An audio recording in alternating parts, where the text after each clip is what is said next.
Direct माणूस fraud आहे, fraud. जास्तच मास चढलाय तुला. माझ्या विरोधात भाऊजींचे कान तूच भरले असतील. तिचं ते पोरग जन्माला न येणंच आपल्या हिताचं आहे. तू फक्त माझ्यासाठी हे सगळं करत होतीस, पण मी हे तुझ्यासाठी आणि आपल्या बाळासाठी करतोय. परशू भाऊजी. काय बहिणी, काय झालं? नाही, अजून तुमच्या कानांपर्यंत बातमी पोहोचलेली दिसत नाहीये. नाही, बातमी कानापर्यंत आली आमच्या, पण जी बातमी आमच्या कानावर आली आहे त्याच्याशी तुमच्या चेहऱ्यावरचे भाव जुळत नाही. तो तुम्ही आनंदामध्ये आहे आणि बातमी अशी आहे की दादानी शब्द फिरवलाय त्याचा. भाऊजी, ती बातमी जुनी झाली आता. ब्रेकिंग न्यूज अशी आहे की अहिल्या किल्लेदार यंदाच्या निवडणुकीत अपक्ष उमेदवार म्हणून उभ्या राहणार आहेत आणि त्या पर्यायानं निवडूनही येणार आहेत. वा वा वा, लय भारी बातमी आहे. पार्टी कधी देणार? पार्टी कोणाला? तुम्हाला? नाहीतर काय म्हातारीला देणार आहे? कशी दिसेल आत्याबाई? इथे कोणालाही पार्टी द्यायला माझ्याकडे वेळ नाही. राहिलं पार्टी नाही तर नाही, आमच्याकडनं प्रचार तरी करून घ्या. तुम्ही माझ्या प्रचाराचं काम करणार? मग काय झालं? शंका आहे? नाही, शंका नाही, पण आता तुम्ही काम करणार म्हणजे तुम्हाला काहीतरी द्यावं लागणारच ना. प्रॉपर्टी तर नावावर करून नाही घेणार ना? बस काय वहिनी, हेच ओळखलं होय? एवढा विश्वास नाही होय आमच्यावर? मोठा धीर आहे मी तुमचा. वहिनीचा प्रचार निस्वार्थी बुद्धीनं करणार. भाऊजी, तुम्हाला मी जेवढी मूर्ख वाटते ना तेवढी मी नाही. असं मोबदल्यात काय घेणार ते सांगा. तुम्ही आग्रहाने देणार असाल तर मग एक शीट द्या विधान परिषदेची. मागच्या दरवाजाने खेचून घ्या. किती नीच आहात तुम्ही भाऊजी. ते तर बालपणापासूनच आहे. बरं ठीक आहे, तुमचं काम झालं म्हणून समजा. पण हो, प्रचाराच्या कामात तुम्ही कुठेही कमी पडता कामा नये. याची काळजी करू नका. असा दणक्यात प्रचार करतो की नाही बघा. आदरणीय वहिनी मोठी मोठी होर्डिंग लावतो, डायरी घेतलेल्या वहिनी चालल्यात कुठेतरी. करेक्ट. लहरी गाढवाचे पायदरी. परशू, तुझी अवस्था वाईट आहे. जानकी. बाई, अगं काय चाललंय तुझं? काय नाही, लावतीये फक्त. तुला ना शोधून शोधून काम करायची सवय आहे. चल आता आराम नको का करायला? बस बस, आधी आधी इथे बस. आता इथून कुठेही हलायचं नाही, कळलं? अगं अशी थोरा मोठ्यांची चित्र आता लावायलाच पाहिजेत घरात. कोणी लावली? घरातल्या थोरा मोठ्यांनीच दिली आहे ती चित्र. झाशीची राणी दिली आहे वामनदादांनी आणि शिवाजी महाराज गण्यानी. बर, मग मी काय देऊ तुला? आत्याबाई, खरं सांगू का, अशी मोठ्यांची चित्र अजिबात देऊ नका. कारण यांची कर्तृत्व एवढी मोठी आहेत ना की यातला थोडा जरी अंश माझ्या बाळामध्ये आला तरी खूप आहे. मग मी असं करेन, रोज शिवचरित्राचा एक भाग वाचून दाखवेन तुला. नरसिंहाच्या वेळेला त्याच्या आईला मी दासबोध वाचून दाखवायचे. म्हणून तर राजकारणात राहून सुद्धा यांचं चारित्र्य एवढं स्वच्छ आहे. बरं जानकी, तुझे सगळे रिपोर्ट्स वाचलेत मी. आता तुला खूप काळजी घ्यायला पाहिजे. हा आत्याबाई, तुम्ही नका काळजी करू. या डॉक्टरांच्या रिपोर्टांमुळे तर हे पहिल्यासारखे वागतायत आणि हेच माझ्यासाठी खूप आहे. आता तू पण त्याच्या मनासारखे वाग, मग परत आपल्याला जसा हवा तसा नरसिंह मिळेल बघ. आत्याबाई, हे परत मिळण्यासाठी तर मी एवढं सगळं केलं ना. आता मी माझी काळजी घेईन. बरं, आता जरा खाण्यापिण्याची काळजी नीट घ्यायला पाहिजे. मीच बघणार आहे आता सगळं. बघते ना 10 दिवसात कशी धडधाकट होत नाहीस ते.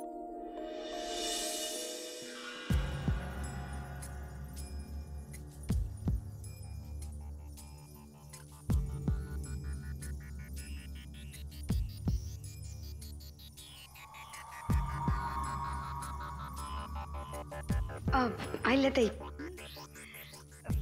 कळली मला आमच्या यांच्याकडनं बातमी. अभिनंदन तुमचं. थँक्यू.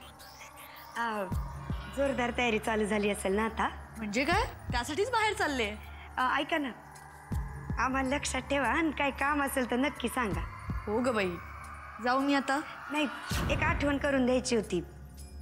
आज 1 तारीख आहे ना, नोकऱ्यांचे पगार अडलेत. अरे हो, मी विसरलेच होते. हिशोब तयार आहे, आल्यावर लगेच देईन.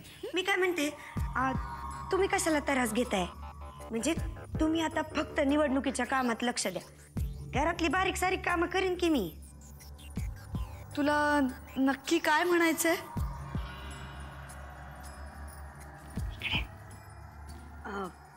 म्हणजे मला असं म्हणायचं होतं की तुम्ही किल्ल्या द्या मला, मी करते नोकरांचे पगार.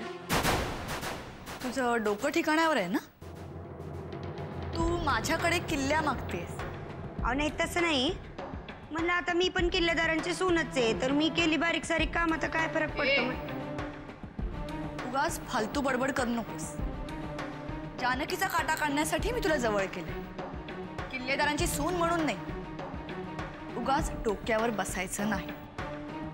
स्वतःची पायरी ओळखायची आणि तसंच वागायचं. पहिल्या ते यावं, पण मी गप्पा वास. चल बाजूला, चल बाजूला हो.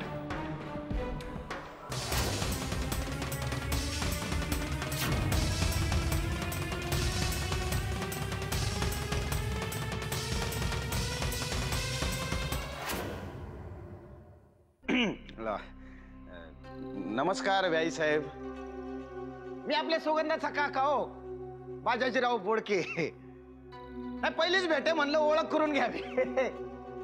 बाकी काय म्हणताय तुम्ही?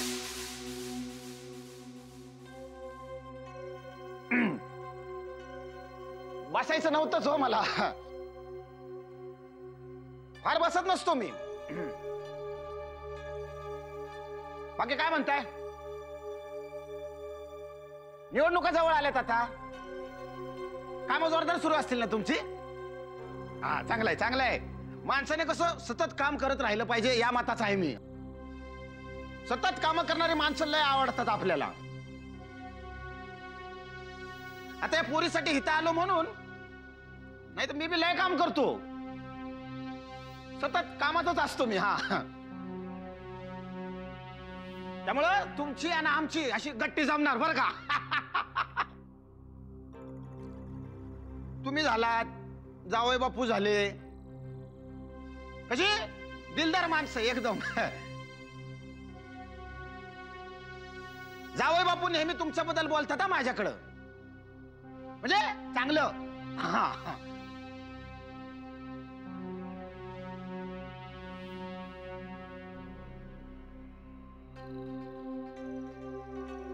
काय निवडणुकीत मदत बिदत लागली तर सांगायचं आपल्याला बिंदास. हा, दुसऱ्या मिनिटाला काम होणार तुमचं. तुम्हाला सांगतो, दिल्लीपर्यंत ओळख आहे माझी.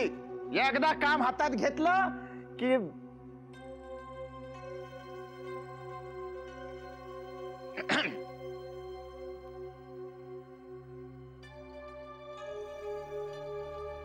झालं. हा, म्हणजे बरी आठवण केलीत तुम्ही. दिल्लीला एक फोन करायचा मला, दिल्लीला. आलो फोन.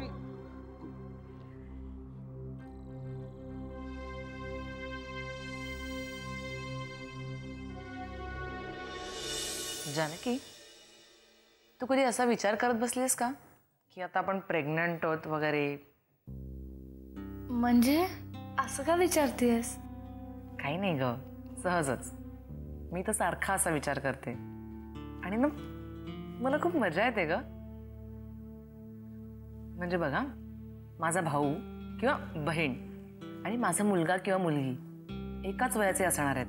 अमृता, तुला कसं तरी नाही ना वाटत? म्हणजे लोक काय म्हणत असतील? छे ग, सांगितलं ना, उलट मला मज्जा येते. आणि तसंही लोकांना आता कमी महत्त्व द्यायचं हे शिकले मी. नाहीतर लोक काय म्हणतील या भीतीने आपलं निम्म आयुष्य आपण वाया घालवतो. तुला माहिती, मी तर सुगंधाच्या बाबतीत सुद्धा असा विचार करायला लागले होते. म्हणजे सुगंधाचं बाळ जर आलं असतं ना, तर मला चुलत भाऊ किंवा चुलत बहीण मिळाली असती. अमृता, का ग, तुला खरंच आवडत नाही ती? मला खोटी वाटते ती. सगळे असं का विचार करतात त्याच्या बाबतीत हेच कळत नाही मला. म्हणजे सुरुवातीला मलाही असंच वाटायचं, पण आता मला तिची बाजू सुद्धा पटायला लागली आहे. तुला तिची बाजू पटायला लागली आहे? हो. जानकी, तू कधी तिच्या बाजूने विचार केलायस? मला खरंच असं वाटतं की तिच्या बाबतीत जे काही झालं त्यात तिची काय चूक आहे. आता ती प्रेग्नंट राहिली, यात तिची काय चूक आहे? परशू काकांनी तिच्यासोबत लग्न केलं, यात तिची काय चूक आहे? आणि आता तिचं बाळ गेलं, यात तरी तिची काय चूक आहे? मान्य, या सगळ्यामध्ये तिची काही चूक नव्हती, पण तिने या सगळ्याला विरोधही नाही केलाय. कसा करणार होती ती विरोध? परशू काका कसा आहे आपल्याला माहित नाहीये का? पण म्हणून गप्पा बसून सगळं सहन करणं ही सुद्धा चूकच समजते मी. आपण सगळेजण तिच्या पाठीशी होतो ना. परशुदादांची लग्न करण्याची घाई करायची काहीही गरज नव्हती. जानकी, अगं ती लग्नाच्या आधीच प्रेग्नंट होती म्हटल्यावर ती काय, तिच्या जागी जगातली दुसरी कुठलीही मुलगी असती ना तरी तिने तोच निर्णय घेतला असता जो सुगंधाने घेतलाय. जाऊ देत ना अमृता, आपण कुठल्या विषयावर बोलत होतो आणि आता काय बोलतोय? सोड ते सगळं. मला सांग, तुला काही खायचंय? आपण काय बनवायचं? आपण? मला काही येतं का? खाता तर येतं ना, मी बनवते, तू खा. जानकी, तू सुद्धा जाऊ नकोस आता इथनं कुठे. अगं पण मला फार कंटाळा आला इकडे बसून बसून. अगं पण तू आत्ता जाऊन काय करणार आहे? मी आलेच, मी लगेच येते, तू थांब, काहीतरी आणते, थांब.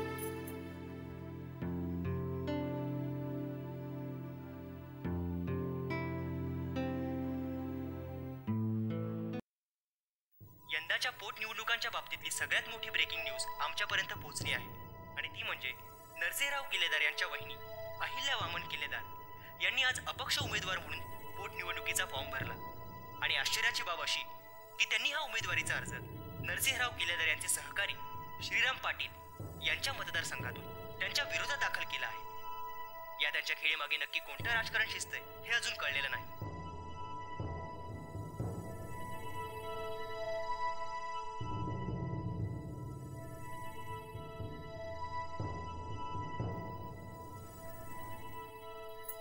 काय हो, कसला विचार करताय? अहिल्या, तू निवडणुकीचा अर्ज भरलास आणि तोही दादाच्या सहकार्याच्या विरोधात. अरे वा, हे तुम्हाला कसं कळलं? टीव्हीवर दाखवतायत. हे सगळं काय आहे अहिल्या? टीव्हीवर दाखवताय? बघितली पाहिजे न्यूज. आत्तापासून मीडिया मला एवढं कव्हरेज देतंय, चांगलंच आहे ना? अहिल्या, एवढा मोठा निर्णय घेतलास, त्याआधी माझ्याशी एका शब्दाने बोलावं असं नाही वाटलं तुला? या विषयावर मी तुमच्याशी का बोलेन? ज्यांच्याशी बोलायला हवं त्यांच्याशी माझं बोलणं झालंय. म्हणजे जे काही आहे ना ते तुम्ही तुमच्या दादांना विचारा, ते तुम्हाला व्यवस्थित सांगतील. आत्ता मला विचारू नका, इलेक्शनची भरपूर काम आहे.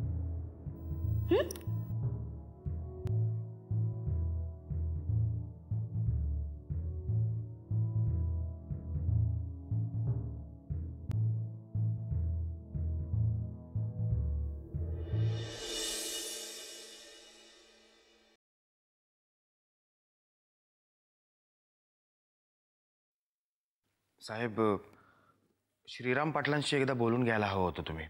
त्यांचा फोन येऊन गेला होता. मी कल्पना दिली त्यांना वागणेस. साहेब, तरी एकदा बोलून घेतलं तर बरं होईल. ठीक आहे, एवढं लिहून झालं की फोन करतो. हो साहेब, आणखी एक सांगायचं होतं. तुम्हाला डिस्टर्ब तर करत नाहीये ना?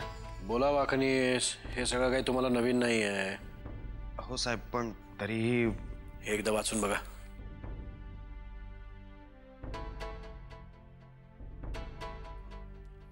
एक 2 मिनिटं वेळ आहे तुला?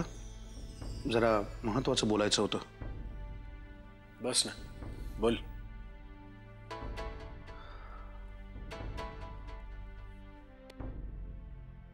अहिल्यानी जो काही प्रताप करून ठेवला आहे तुला कळलं असेलच. निवडणुकीच्या संदर्भात ना? हो. ते माझ्याच सांगण्यावरनं केलंय तिने.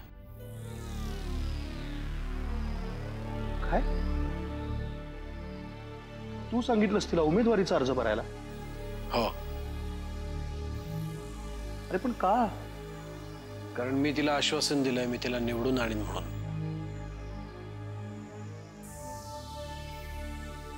तू एक काय बोलतोयस दादा? खरं तेच बोलतोय वामन. मी तिला आश्वासन दिलंय मी तिला निवडून आणीन. आणि तुला तर माहिती आहे मी माझ्या आश्वासनांच्या बाबतीत किती काटेकोर आहे ते. तू खरंच तिला निवडून आणणार आहेस? माझ्या परीनं पूर्ण प्रयत्न करणार. हा, आता कधी कधी तुम्ही कितीही प्रयत्न केलात तरी यश मिळतच असं नाही. त्यामुळे असंच काही झालं तर नाही सांगता येत. काय वागणेस? बरोबर बोलतोय ना मी?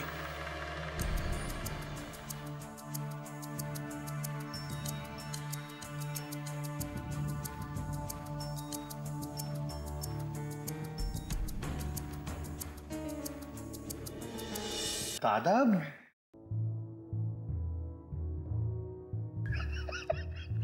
चाल काय झालं तुला?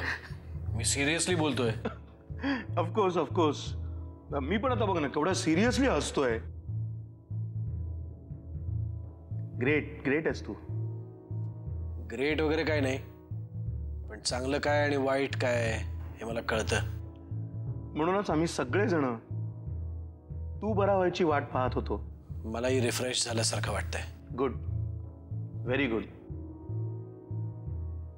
दादा तू असाच राजकारणी राहा, म्हणजे चांगल्या अर्थाने म्हणतोय मी. मुरलेला राजकारणी. कुठल्याही गोष्टीतलं चांगलं तेवढं बरोबर घ्यायचं आणि ही सगळी अशी फुलपट असतात ती बाजूला काढून टाकायची. क्या बात आहे. बस, किती कौतुक करशील आता. वामन, माझंही एक काम करतो. सांग ना. निदान काही दिवस तरी यातलं काहीही अहिल्याला कळू देऊ नकोस. कारण ती जोपर्यंत शांत आहे तोपर्यंत आपल्याला आपल्या कामामध्ये लक्ष देता येईल. डोंट वरी. अहिल्याला यातलं काहीही कळणार नाही ही जबाबदारी माझी.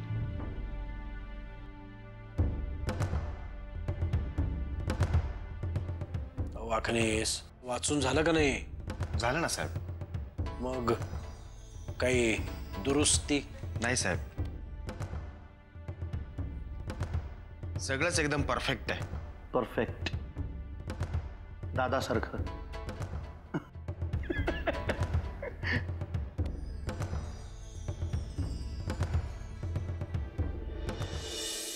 जानकी, अगं तुझं बाळंतपण कुठे करायचं ठरवलंयस तू? मी असं काही नाही ठरवलंय. अगं असं कसं? ठरवायला तर पाहिजे ना. तुम्हीच सांगा कुठे करायचं ते, तिकडे करू आपण. माझं काही म्हणणं नाही. अगं पण मी कसं ठरवणार? तू ठरवलं असशील ना काही. आता आपल्या अमृताने कसं ठरवलं बघ की ती तिचं बाळंतपण इथे करणार. मग तुझं काय करायचं सांग. कुठे करायचं? वामन दादा, तुला कधीपासून परवानगी लागायला लागली रे इथे आत यायची? काय करणार आत्या? अहिल्याशी लग्न झाल्यापासून प्रत्येक गोष्ट विचारून करायची सवयच लागली आहे मला.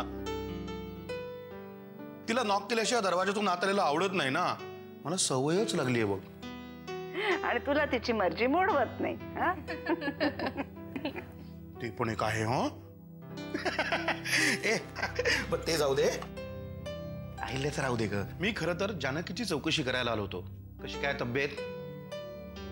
आणि मी जानकीचं बाळंतपण कुठे करायचं हे विचारायला आले. ते म्हणजे काय आत्या? तिच्या माहेरीच ना. पहिलं बाळंतपण माहेरीच करतात ना. हे असंच असतं ना? हो असतं असं. मग काय? पण मला तरी ना तिला रमावतीला पाठवायला नको वाटतंय आता. का? अरे तिथे अशा सगळ्या सोयी असणार आहेत का? काही धावपळ करावी लागली तर? आत्ताच बघ ना कसं तिला इथे आणावं लागलं की नाही. नाही आत्या, हा विचार करायला हवा, बरोबर आहे. पण जानकीची काहीतरी इच्छा असेलच ना. आणि त्याच्याही पेक्षा महत्वाचं म्हणजे तिच्या आई वडिलांची इच्छा असणार, पहिलं बाळंतपणे तिकडे व्हावं, हो की नाही? त्याचाच विचार करते मी. बाळणपणात आईजवळ असलेली बरी असते. पण आत्याबाई असं मला काही वाटत नाहीये. म्हणजे आई पण समजून घेईल. आपण करू इकडेच. आपण असं केलं तर जानकीला माहेरी पाठवण्यापेक्षा तिचं माहेरच आपण इकडे आणूया.